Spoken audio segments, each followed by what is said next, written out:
हे भारतीय जनता पक्षाचे सरकार जी वेगळी अमेंडमेंट हाडल्या 17(2) आणि 39A त्याचे अंतर्गत हे गोंय काबार करपाक फुडें सरलेले आसा। तातूंत हे आतां गांवांनी पावले आसा आणि खास करून उल्लेख करता आज आमी मेमोरंडम दिवपाक येयल्ले आसा ते म्हणजे आमचे ओल्ड गोवा वाठारांची मोती दोंगर जी हांगा आमची चर्च आसा त्या चर्चीक तेको लागून एक प्रॉपर्टी 1,64,000 जाचो ओनर आसा Mrs enigma properties private limited हो भायलो तेणी ही प्रॉपर्टी घेतलेली आसा आणि ती आता प्रॉपर्टी कन्वर्शनाक घातलेली आसा म्हणजे गॅजेटाचेर आयिल्ली आसा।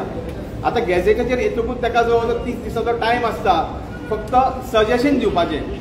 हेज्यान पयलीं खुबश्यो गोश्टी जाताल्यो त्या वेळार सरकार कितें करताले की सजेशन आनी ऑब्जेक्शन आसतालें पूण आज आमी पळयता की ऑब्जेक्शन हे काडून उडयल्लें आसा म्हणजे हिटलरशाही चालू आसा। ऑब्जेक्शन आपलो गांव सांबाळपाक लोकांक आतां अधिकार दवरलेलो ना की बाबा हें आमकां नाका म्हणपाक फक्त सजेशन दिवपाचो प्रकार चालू आसा। त्या खातीर प्रखर विरोध करपाक आज आमी फुडें येयल्ले आसा। हेज्यान पयलीं म्हाका दिसता खुबशे जाणांनी हांवें म्हजी वैयक्तीक हांगा विरोध केल्लो आसा त्याच्या बरोबर आमची सेव ओल्ड गोवा कमिटी आसा तेंच्यांनी हांगा मेमोरंडम दिल्लो आसा।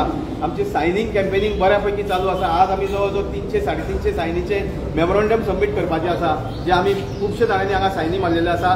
तो की जागा जी आसा पळय 1,64,000 ची कन्वर्ट जावपाक जायना म्हणून